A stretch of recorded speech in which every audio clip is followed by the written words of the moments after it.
What do I want to talk about now? What I'm watching. We're going to get to the what I'm watching segment, and we're talking about Labyrinth.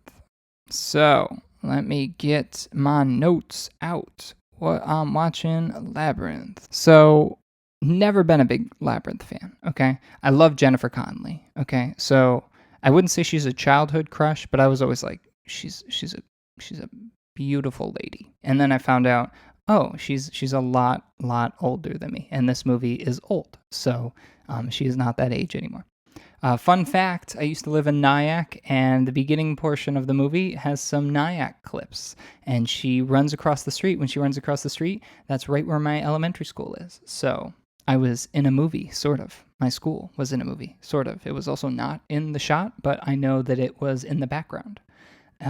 So I think that counts. I'm going to say it counts.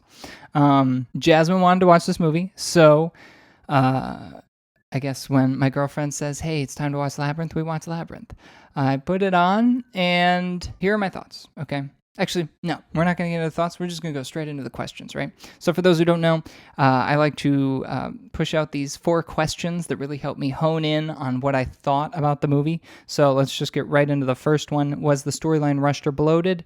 It's so slow, okay? It's not only is the story slow, but it's also like super chaotic in a way that like I'm just like, what is going on? Like the story feels like a fever dream that some writer had. Like just I guess he was doing a bunch of heroin or something. And he's just like, this is the movie we're gonna do. Like, what is going on in this movie? It's super creative, right? It's got cool puppetry. It's got fun little like trials. Like there's this one where she's faced with 2 doors, and these guys, one of the doors leads the right way, one of the doors leads the wrong way, but the people in front of the doors can't tell her which is which. One of them always tells the truth, and the other one always lies. So she has to try to figure out a way to figure out which door is the right door by asking the right questions, I guess. But even then, like she gets through the door, and I'm still, to this day, I don't know if she chose correctly or not. Because she fell down a hole, and then the hole was like, do you want to go up or down? So like there are multiple layers to this. So it's just like, even when there is a fun trial, it's like, what is going on? David Bowie is in it, and when it comes to David Bowie, he's a weirdo, right? He's a natural weird guy. So it doesn't help the plot that's already weird to add a weirder guy. And then everybody knows about his weird costume thing. My theory is, because Jasmine's always like, oh, they stuffed his pants and stuff like that. My theory is it would probably look weirder if they didn't, because the pants are so tight. But I don't know. I've never worn pants that tight, but that's my theory. That it would probably look weirder if they hadn't stuffed the pants, but just a theory. I have nothing to back that up. So was the story rushed or bloated? I'm going to say bloated just because it feels like the plot kind of meanders a little bit, and you're kind of like, where is this going? Like there's this one part where they get into a ballroom scene because she ate what is it? I don't even know what you would call it. It's not poison, but she ate some food that was spelled, so she would like forget why she was there. But then she was sucked into a ball, like not like a ball, but like a dance ball.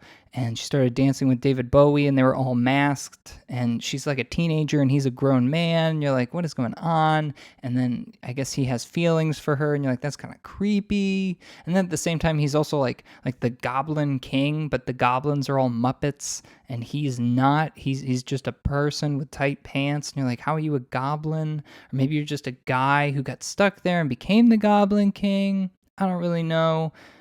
So creative story, yes. A lot of unanswered questions, also yes. Second question I like to ask, are the characters relatable? Sure. I mean, Jennifer Connelly is pretty relatable, right? Like anyone who's had siblings, she has to take care of her baby brother. And the whole movie gets kickstarted because he's crying all this time, and she's like basically like, shut up. And the goblins take the kid. So she has to go save her baby brother. And I feel like that's very emblematic of how siblings work. Like you're like, in the moment, you're like, get the heck out of my life. You suck. But you would still fight for them and die for them because they're your family. So Jennifer Connelly, sure, she's relatable. The acting is great. I don't think there's any problem with the acting. Um, she she's in this weird world, and she's taken it like probably most people would. I don't know, most kids.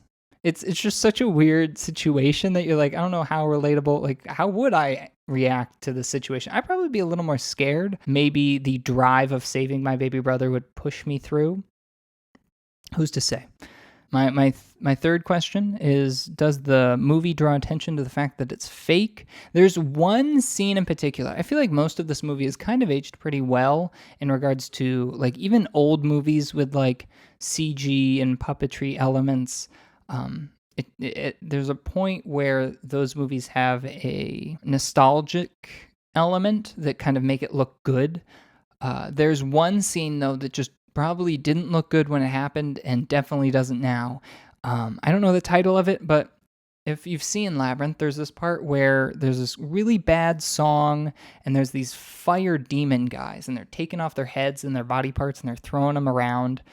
It's a terrible part of the movie because you're like, that part actually had no purpose. It's just a singing number, and there's like weird, like blue screen elements in the background or whatever, so like the background's fake, so like real Jennifer Connelly and these puppets are on a fake background, and then the puppets are just throwing their heads in the air and stuff, and then it gets really freaking dark because then they're trying to like catch her and take her head off, and you're like, whoa, that's not what I want to see in a kids movie. So there are elements where it kind of takes you out of it, but I think a lot of it has aged really well, kind of because of the puppetry, the costumes, the puppetry, the set design. It's all really cool, ingenious, creative, and aged in a very nostalgic kind of way. And then my fourth question is, do I like the characters or the story enough to rewatch this movie? End of the day, probably no. It's not my favorite, but I have rewatched it. So like yes and no. If I really had to like give you an answer, sure, I'd rewatch it. I don't have a problem with it. It's fun and it's cool to look at. I like looking at Labyrinth because there's just so many interesting ideas that they've kind of just thrown in.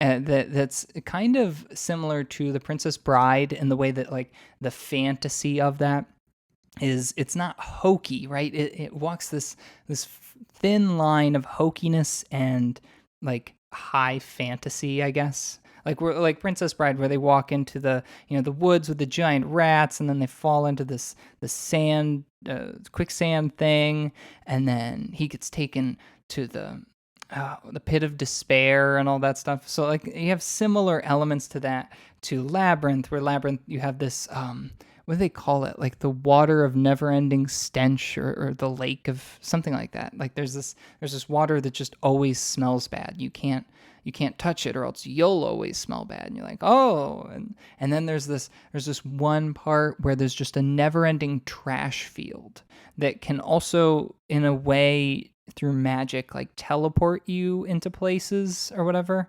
Or not teleport you, but like they built a room inside the trash heap that looked pristine. I don't really know how to explain it. I could probably throw up a picture of it on YouTube. But there's cool fantasy elements of this movie that would make me want to rewatch it. The songs are okay.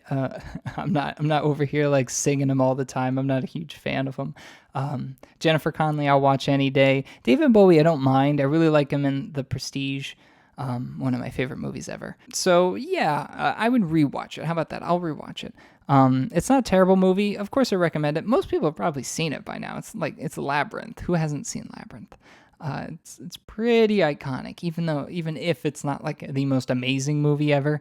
I think the creativeness of the story is what kind of gave it its name. Again, I feel like if you think too much about the plot, you're like, what the heck is going on in this movie? Like why does he want the kid again? I don't really know.